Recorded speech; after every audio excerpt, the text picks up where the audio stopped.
Veris Research presents the New Mexico Frontiers Digital Show. Hello and welcome to episode 2 of New Mexico Frontiers, the digital show.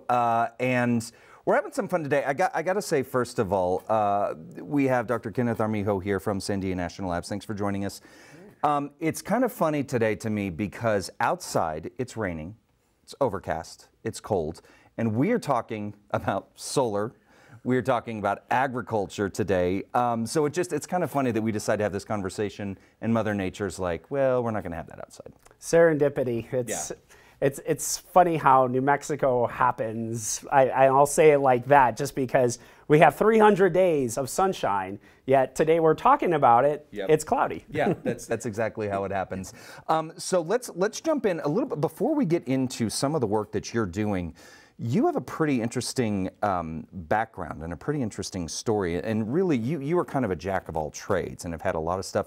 Tell us a little bit about yourself and some of the work that you've done and what led you to work at Sandia. Sure. I think part of my story is as a native New Mexican, I grew up in the small town of Sabinal, New Mexico, a green chili farm. Third generation, spans 3 centuries. It's like a story of many New Mexicans in the state. And growing up, we kind of had to learn how to engineer to survive. Like this whole thing of like irrigation systems is, in mechanical engineering terms, fluid mechanics. Tractors breaking down, you gotta fix them, machine component design.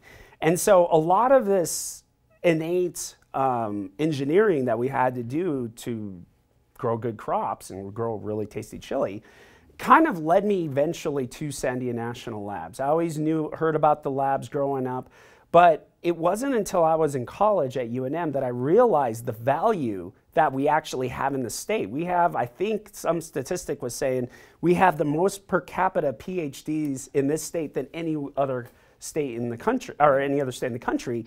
And one of the interesting things that Sandia does is renewable energy and research to mitigate the challenges of climate change. And when you look across all 17 national laboratories in this country, there's really only 2 that really stand out the most when it comes to renewable energy. The National Renewable Energy Lab, or NREL in Colorado, and Sandia National Labs right here in Albuquerque. Really? Okay. Yeah. Why do you think that is? Is it, I mean, thinking in Colorado and kind of thinking being in the Rocky Mountains, maybe higher elevation, is that part of the reason, or it just so happens that these are the 2 labs that are really focusing? Chad, you're on point. Our elevation actually reduces a lot of what we call spectral attenuation. Because we have less atmosphere, we're actually at about 12 PSI, as we call it, not 14 here in Albuquerque. We actually have less atmosphere here. That's why a lot of runners and come and train here, but it also gives us spectacular solar resource. We're actually probably within the top 5 solar resource states, or definitely in the top 5. We might be 3 or 4 ranked for solar resource in the country. That means your solar panel that you put on your roof here in New Mexico will produce more power than if you put that same solar panel on your roof in New England. And so because of that less atmosphere, we have really good conditions for doing solar energy research because it is 300 days of sunshine. And we actually just have a really interesting resource base with the national labs. They do a lot of other work in like defense applications, but all of those innovations they have there get to port over into renewable energy, which is probably one of the reasons why we're one of the top 2 in renewables. Gotcha. Okay. Yeah, that makes sense. I mean, you hear a lot of that research that's done here. You think about it, and as you said, you know, a lot of runners coming here. There's a lot of benefit to that. Absolutely. All right. So in doing a little bit of research and prepping for this, there is a word that I had never heard before, and I'm probably going to mispronounce it on this one. Agrivoltaics. Yes. Did I pronounce it right? That is correct. Agrivoltaics. Agrivoltaics, good job. What is agrivoltaics? So typically you take solar panels or photovoltaics and put them on your roof, and you have the photoelectric effect. Photon from light makes contact within the cells of a photovoltaic panel, and electricity comes out based on, and there's a certain efficiency depending on what the materials are made of. Now, the layout is generally you put the panels on your roof in a nice little grid fashion, if you will, And that power is then used to run your lights in your home or even go onto the grid if you're overproducing. Now, agrivoltaics is a little different. We take those panels, instead of putting them on your roof, you put them into fields. There's so much area in a field that a lot of people have talked about how you put solar panels like on the roofs of like Walmart or these other brick and mortar areas because there's so much area on the top of roofs there. Why not put them there? So especially when you are space limited in a city like Albuquerque. So you have the same space in a field, but the beauty is you could put all these solar panels over rows and rows of crops so you can get all that, that power, but it's also good for the crops. The interesting thing is, again, going back to that farm, I'll probably make a lot of references in this call. Because that explains it. I mean, that absolutely explains kind of that evolution. And there's probably some folks out there watching that are like, you know, I know exactly what he's talking about. Yeah. So my family, we actually, in addition to chili peppers, we actually grow other fruits and vegetables that we sell to the La Montanita Co-op and other places here in Albuquerque and New Mexico. And one of the crops is blackberries. I mean, a lot of people might ask, how are blackberries like possible in New Mexico? It's so hot, it's a little bit dry, how is it possible? But if they have a right amount of shade, blackberries can actually thrive very well, same as raspberries and other types of berries. So I got the inspiration for this agrivoltaic system where we have trellises. And on the tops of these trellises, just like a clothesline, you can clip solar panels. So they're in a ganged or tensile configuration where you clip your solar panels onto the tops of these trellises. They provide shade and protection to plants, not just blackberries, but chili peppers and a variety of other crops from sun scorch. In New Mexico, I mentioned earlier, we have a really high solar resource. But for plants, it can be too much of a resource that it can actually burn plants, and that's why we call it sun scorch. And it can stunt the production of fruits and vegetables. So having that shade from the solar panels actually boosts production. New Mexico State University and the NMDA have already shown in recent studies how shading actually does improve production. So we take the solar panels, you put them over these fields, you're producing electricity, but you get also the secondary production of better fruits and vegetables. So you get two for the price of one on the same piece of land. That's amazing. Now you had talked about it, and looking at some of the mock-ups that you sent me, you're saying they're clipped on. Now, do these solar panels, because I imagine solar panels, it's not like laundry that you're putting out. These are heavy pieces of machinery and very expensive pieces of machinery. Do they come off during the day? Do they live there and we just sort of use where the sun is in the sky to mitigate when the sun is there and when it's in shade? It's a great question. About 3 or 4 years ago, the inspiration for all of this came from what we called a ganged PV Small Business Initiative Research Project, SBIR, from the U.S. Department of Energy, a grant that we got at Sandia National Labs to understand how this technology could even work. Can we modulate it? Do we have to track the sun? Can we keep it at a fixed tilt? And if we keep it just pointing straight up, how much energy are we losing by not tracking? We found that we're only losing about 20 to 25%. That might seem like a lot, and it is, but if you actually fix your panels just pointing straight up, or if actually the best way to do it, as we found, is if we point them southerly, and we have these guy wires holding the solar panels because we also don't want them flopping around in the wind, and we actually proved that they don't have any destructive modes up to 75-mile-per-hour winds. So New Mexico, we don't really get that like windier than that, so they actually held really well. You can hold them fixed, they're pretty reliable, and it's really low cost, because again, it's like laundry lines, and then you clip in your guy wires to hold it in place. And when you're pointing south, then it's only about 15% 15 to 20% losses versus having to track. So it actually worked really, really well. And again, you reduce all the costs of maintenance and the upfront costs of having to buy actuators and motors, just having them fixed. Just having them fixed. And if you have a big farm, like the farms, say, like in Hatch, New Mexico, where all our chili is, you're going to produce a whole bunch of power, and those losses kind of end up in the noise because you just compensate by adding just more and more rows of PV. And it also seems to me, you know, that these solar panels, they weren't there before it really is just kind of adding into it, because there wasn't something that was generating that solar power, renewable energy.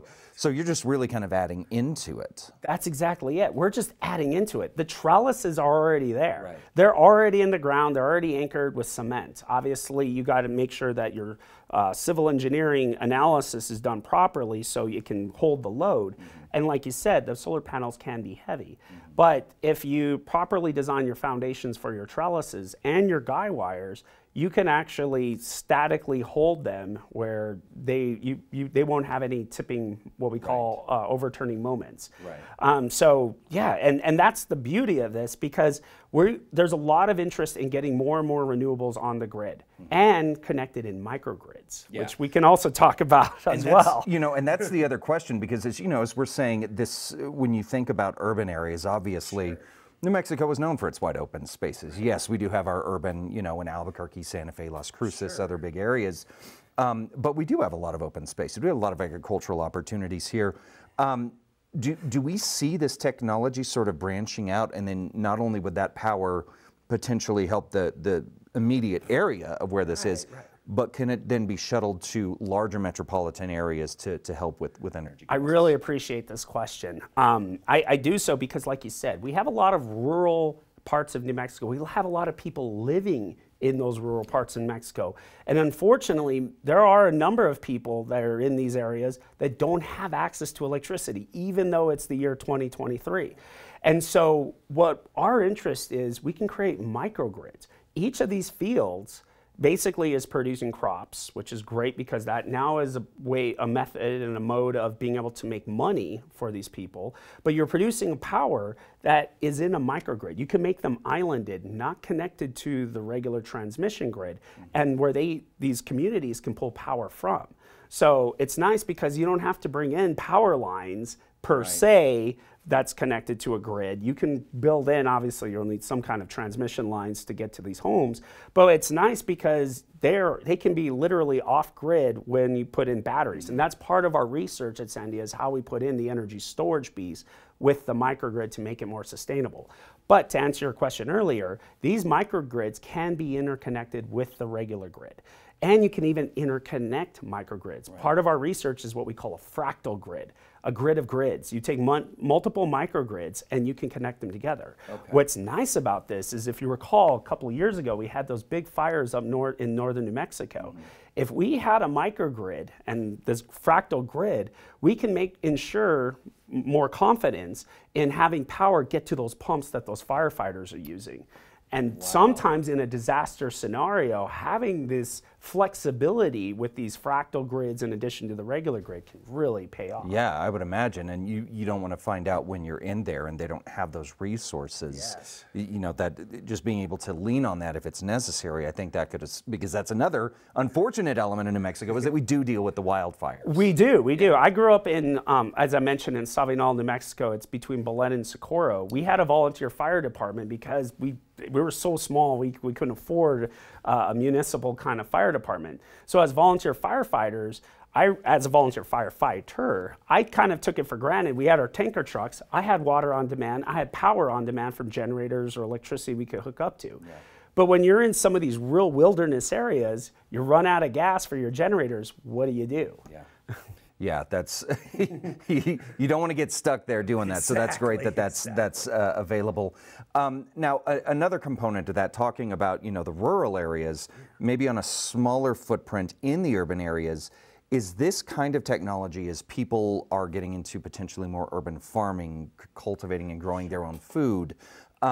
Is this something on a smaller scale that we could be seeing in urban areas, in someone's backyard? I think so. I think this could be something that could lead into that. Because again, especially for small businesses, let's say, they have a lot of other bills they have to pay, such as their power bill to run refrigerators. After they harvest, they could put these fruits and vegetables using the power of those agrivoltaics to run the refrigerators.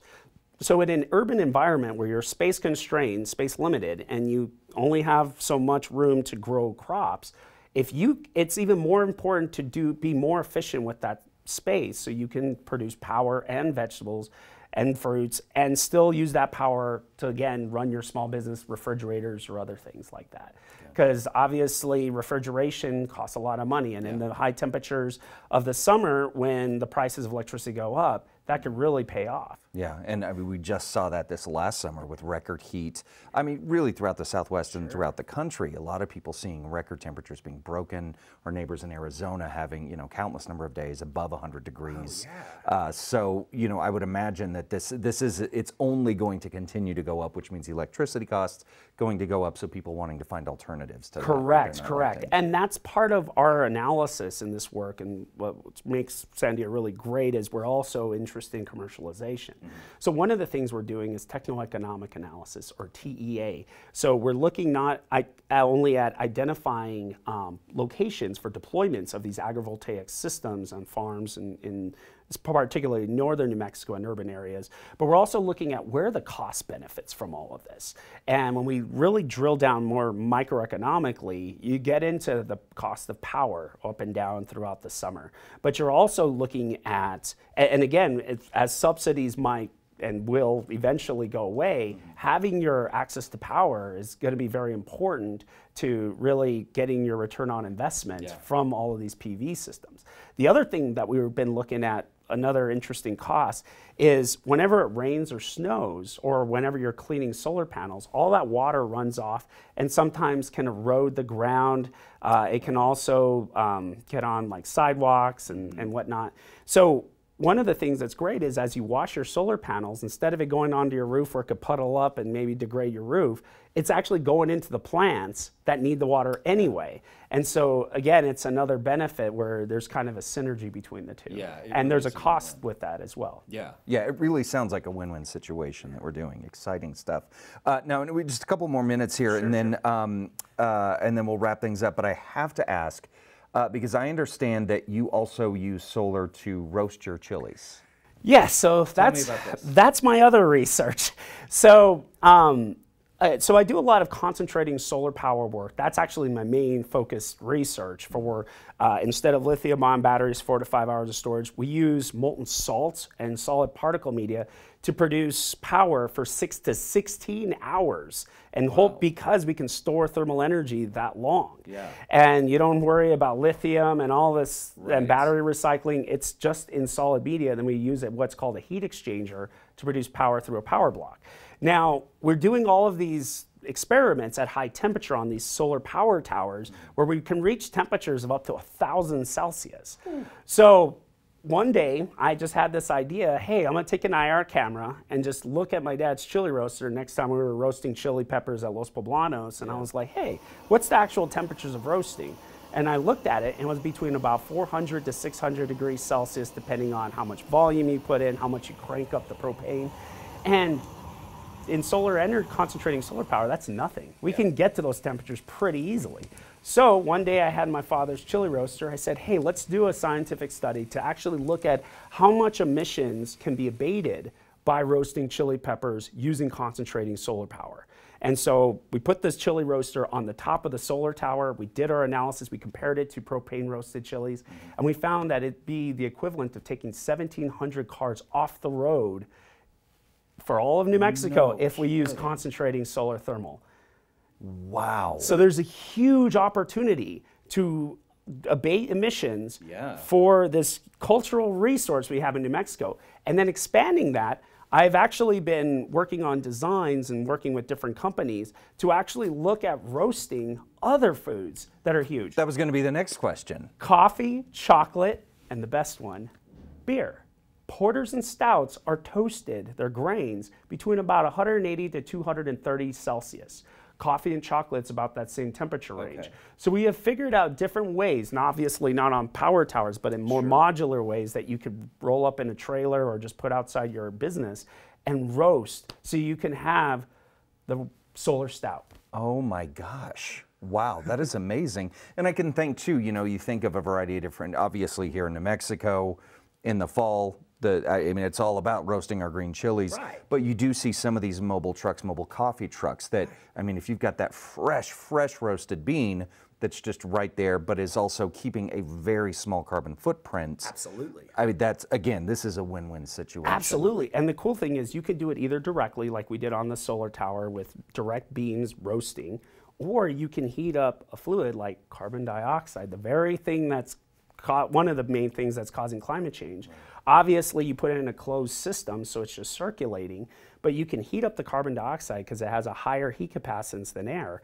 and then you could dump that heated carbon dioxide into your grains and toast everything very easily for 6 hours. Again, you don't have to use electricity. You can just use CO2, which we have plenty of. Yeah, absolutely. yeah. For sure. In overabundance, unfortunately. Exactly. In terms of timelines, seeing all of this, because a lot of people are thinking, this is great.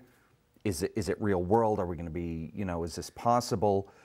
How long of a timeline do you think before this may become a mainstay? It's funny how things have evolved. We have these things called cell phones. Right. And it wasn't that long ago that these little cell phones, were, I don't know, they were kind of bricks not too long ago. Yeah. And now they're everywhere. Yeah. You can't walk around without one of these things. Yeah. My hope and my vision is that the use of concentrating solar thermal energy will be more mainstream within the next 5 to 10 years. Really? And I think it's going to be that way because there's just so much more impetus for countries like the United States to really invest in renewable energy because we know that climate change is a challenge. And we realize that there's a lot of money that can be made using concentrating solar thermal other than just making electrons and making electricity. Right. We can use it for industrial process heat. We talked about food, but the other things we're doing at the labs, along with our colleagues all over the world, is making hydrogen, solar fuels as we call them. Right. You can actually do water splitting with electricity from PV panels, thermal energy from concentrating solar power, and you can make hydrogen very efficiently and less temperatures than 600 Celsius. You can make ammonia, which we can use as fuel and cleaning agents. We also can make cement. 8% of global carbon emissions comes from the making of cement in the calcination step. And we can use solar thermal because we can go to temperatures as high as 2,000 Celsius. We actually do a lot of aerospace research for re-entry vehicles at those temperatures, and now we can actually easily do calcination processes. Wow. This is a lot of great things and really kind of seeing a network of, or as you said, even like a fractal sort of thing, that it reaches out into a variety of different parts of our everyday lives. And as you said, 5 to 10 years, we're looking for this. The clock, unfortunately, is ticking on that climate change and us trying to find solutions as soon as we can and implement them into real world Absolutely. projects. And the one thing I'll emphasize is this challenge can be an opportunity. Again, we are in the top 5 resource in the country for solar energy. The markets are building up, and New Mexico is a prime location to probably be one of the biggest powerhouses when it comes to the economy benefiting from concentrating solar thermal and actually making money from all of these wonderful technologies. That's great. I know obviously a lot of the stuff at Sandia National Labs you can't share, right? There's things going on there. But if someone wants to find out more about what you are doing there, is there somewhere online that we can go, or other literature or locations that we can go online to learn more? Sure, there's a number of them, but the simplest one is energy.sandia.gov. Okay. There's a lot of great, interesting research that someone can click and find out about concentrating solar thermal, concentrating solar power. Again, that's for the electrons. But my colleagues in the wind department are doing some phenomenal work. The tidal department, tidal energy, there's geothermal, there's obviously photovoltaics. So they can learn not just about our work, but all the really interesting work in renewable energy, as well as even nuclear energy, which we are also working in with molten salts. Sure, sure. Well, Ken, we appreciate it. Lots of great stuff that you were doing. Appreciate your time and discussion. And at some point next season, I got to try some of this solar roasted green chili. I will say it does taste really good. It tastes different, but it's really really good. Yeah. Good. Well, I got to try. Thanks for your time this morning. Thanks, and again, pleasure. Thank you guys for joining us for this episode of New Mexico Frontiers, the digital series. Be sure that you like, subscribe on YouTube, and if you want more information, just head over to krqa.com. We'll see you next time. Please subscribe to our channel and like this video.